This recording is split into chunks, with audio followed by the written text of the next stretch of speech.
Last season में हमने Xiao fan नाम के एक छोटे लड़के को देखा था जो अपने दोस्त जिनयू के साथ अपने गांव तबाह होने के बाद किंग यून सेक्ट में शामिल हो गया था। पर उसे वहां पर एक डेमोनिक छड़ी मिली थी जिसकी वजह से किंग यून सेक्ट को लगा था कि वो डीमंस का स्पाई है। इसलिए किंग यून सेक्ट के मास्टर ने जियाओ फैन को मारने की कोशिश करी थी, पर जियाओ फैन की लवर बियाओ ने बीच में आके जियाओ फैन को बचाने के लिए अपनी जान दे दी थी। अब आगे तो इस पार्ट की शुरुआत में हम देखते हैं कि उस घटना को 10 साल बीत चुके थे और इस वक्त हम एक छोटे से गांव के ढाबे को देखते हैं जहां बहुत सारे लोग इकट्ठा हो रहे थे क्योंकि बाहर बहुत तेज बारिश आ रही थी। साथ ही वो लोग आपस में बातें कर रहे थे कि आजकल डीमंस और ह्यूमंस में लड़ाई बहुत ज्यादा बढ़ चुकी है और पता नहीं कि वो किस हद तक चली जाएगी।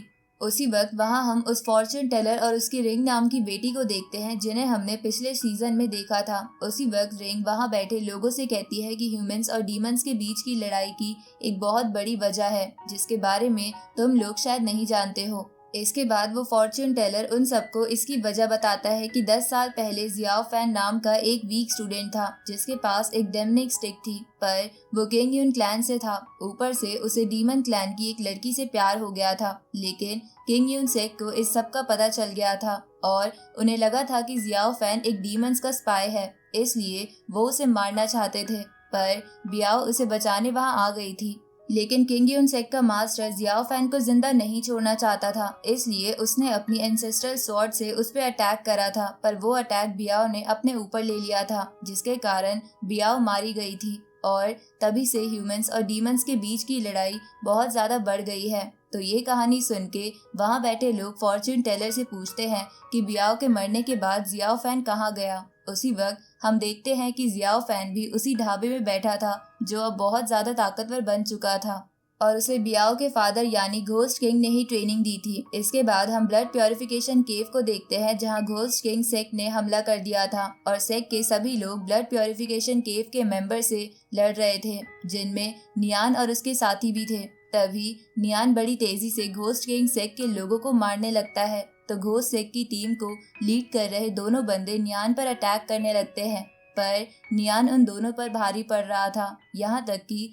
वो दोनों मिलके भी नियान का सामना नहीं कर पा रहे थे क्योंकि नियान बहुत ज्यादा एक्सपीरियंस था। इसके बाद नियान अपनी रेड डीमन आई बाहर निकाल लेता है और बहुत जल्दी वहां आए हुए घोस्ट किंग सेक के लोगों को मारने लगता है। पर उसी वक्त नियान को एहसास होता है कि वहां कोई बहुत ही खतरनाक चीज आ रही है जो और कोई नहीं बल्कि जियाओ फैन खुद था, जो आते ही नियान की डेमनिक आई तबाह कर देता है जिसके कारण नियान को बहुत दर्द हो रहा था।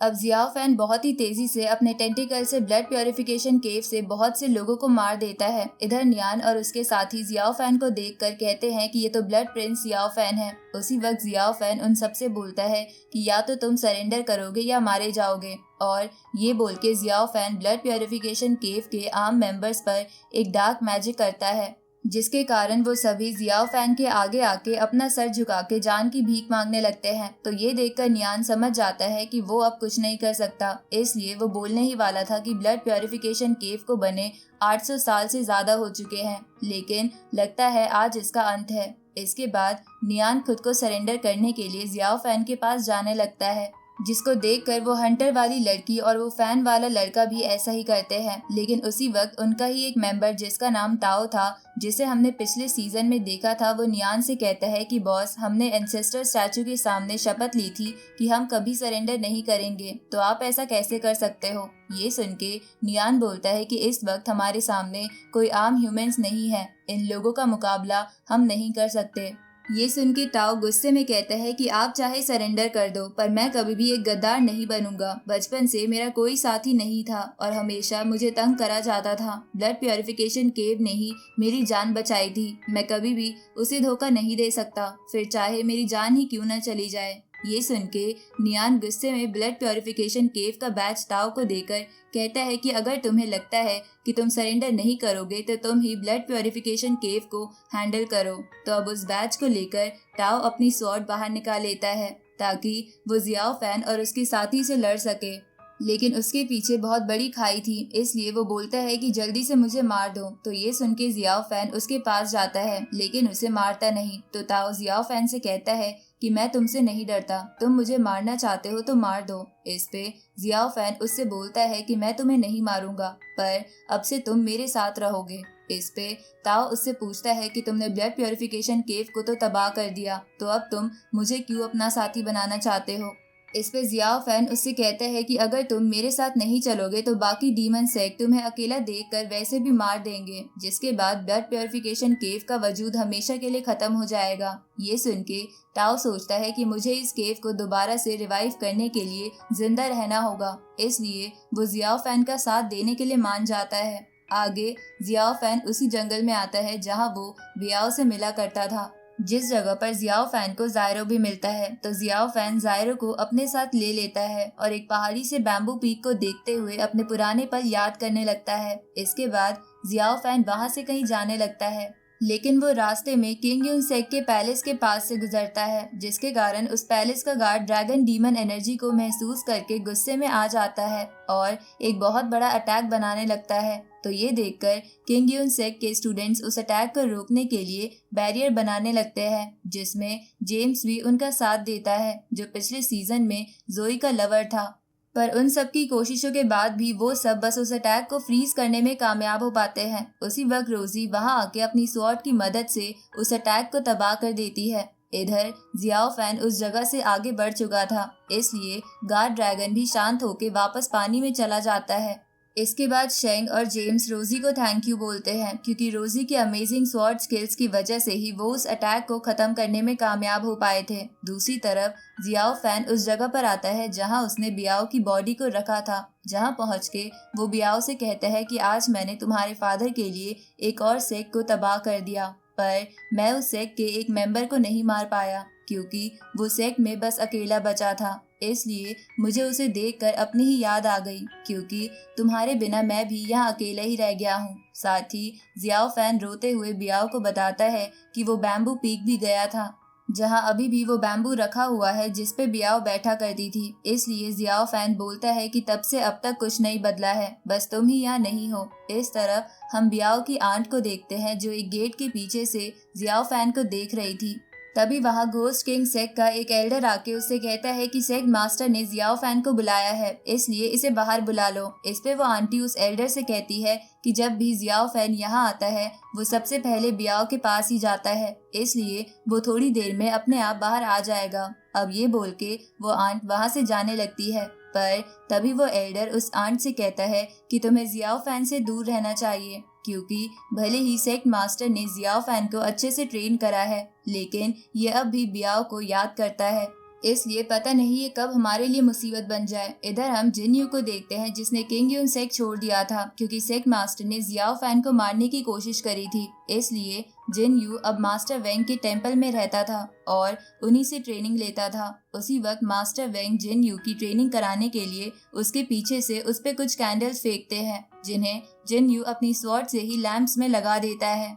तो ये देखकर मास्टर वेंग कहते हैं कि पिछले 10 सालों में तुम्हारी प्रोग्रेस मेरी सोच से भी बढ़कर रही है। इसके बाद मास्टर वेंग उसे बताते हैं कि आज किंग यून सेक के मास्टर ने उस सेक के सभी यंग जीनियस को टोंग तियान पीक पर इकट्ठा होने को कहा है। लगता है कुछ बड़ा होने वाला है, इसलिए तुम भी वहाँ जाओ। ये सुन के जिन यू इसके लिए मना करने लगता है, पर मास्टर वेंग उससे कहते हैं कि तुम अब बड़े हो चुके हो, इसलिए अब तुम्हें पुरानी बातों को भूलना ही होगा। ये सुन के जिन यू उनको सब चीजों के लिए थैंक यू बोलते हुए कहता है कि मैं आपकी दी हुई टीचिंग से एक न एक दिन सभी डीमंस को जरूर खत्म कर दूंगा। अब जिन यू वहाँ से चला जाता है, जिसके बाद सेक्ट मास्टर टेम्पल से बाहर आते हैं, जो वहीं छुपे हुए थे और उन्होंने ही जिन यू को यहाँ खुद भेजा था। तभी मास्टर वेंग सेक्ट मास्टर को थैंक यू बोलते हैं, क्योंकि उन्होंने जिन यू जैसे एक अच्छे लड़के को ट्रेन करने का मौका मास्टर वेंग को दिया था।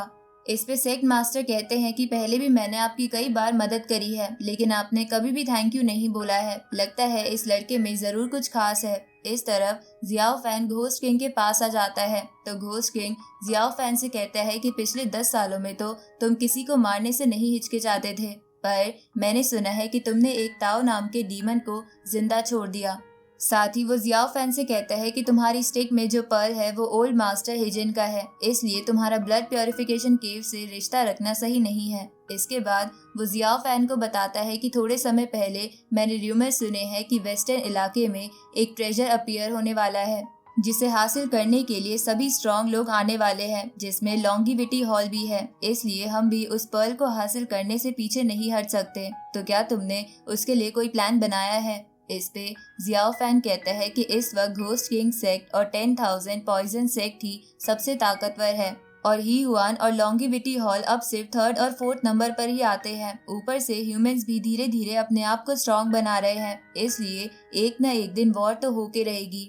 ये सुन के घोस्ट किंग जियाओ फैन से पूछता है कि तो हम इस वॉर को कैसे जीत सकते हैं। इस पे जियाओ फैन कहता है कि हमें लॉन्गिविटी हॉल पर हमला करना होगा। तो घोस्ट किंग इसका रीजन पूछता है, जिस पे जियाओ फैन कहता है कि लॉन्गिविटी हॉल का मास्टर बहुत ज्यादा घमंडी है, इसलिए वो ट्रेजर पाने के लिए किंग यून सेक्ट पर जरूर हमला करेगा। जिस मौके का फायदा उठा के हम ही हुआन सेक्ट और 10,000 पॉइजन सेक्ट के साथ मिलके उन दोनों को खत्म कर सकते हैं और इस बैटल को जीत सकते हैं। ये सुन के घोस्ट किंग कहता है कि तुम्हारी और मेरी सोच एक जैसी है, क्योंकि मैं भी यही सोच रहा था। इस पे जियाओ फैन कहता है कि आप मुझे 10 सालों से ट्रेन कर रहे हो, तो इन 10 सालों में अगर मैं आपकी सोच भी नहीं समझ पाया तो मेरा यहाँ रहना वेस्ट है। ये सुन के घोस्ट किंग कहता है कि तुम बहुत ज्यादा रेयर हो, क्योंकि इन 10 सालों में जो ट्रेनिंग मैंने तुम्हें दी है वो और कोई नहीं सीख पाता। इसके बाद वो जियाओ फैन से कहता है कि ही हुआन सेक्ट और 10,000 पॉइजन सेक्ट हमारा साथ देने के लिए तैयार है और इस लेटर में आगे के प्लान की जानकारी है, इसलिए तुम भी वेस्टर्न इलाके में जाओ वो ट्रेजर हासिल करने के लिए। तो जियाओ फैन वो लेटर लेकर वहां से जाने लगता है, लेकिन तभी घोस्ट किंग उसे रोकते हुए कहता है कि अभी तक तुम हमारे सेक्ट को एक डीमन सेक्ट बुलाते हो, जबकि ये होली घोस्ट सेक्ट है।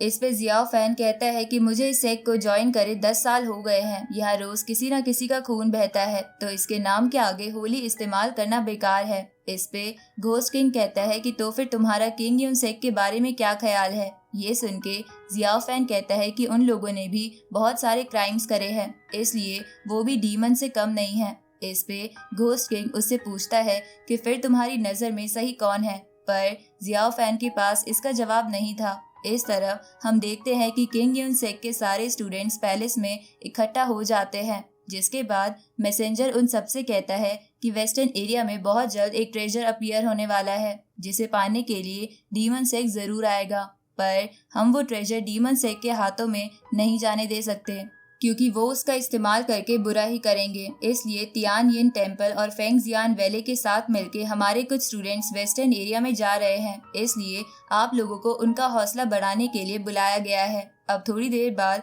किंग यून सेक्ट, फेंगजियान वैली और तियानयिन टेम्पल के स्टूडेंट्स वेस्टर्न एरिया की तरफ निकल जाते हैं, जिन्हें लॉन्गिविटी हॉल के लोग भी देख लेते हैं और इसी के साथ ये पार्ट यहीं खत्म होता है।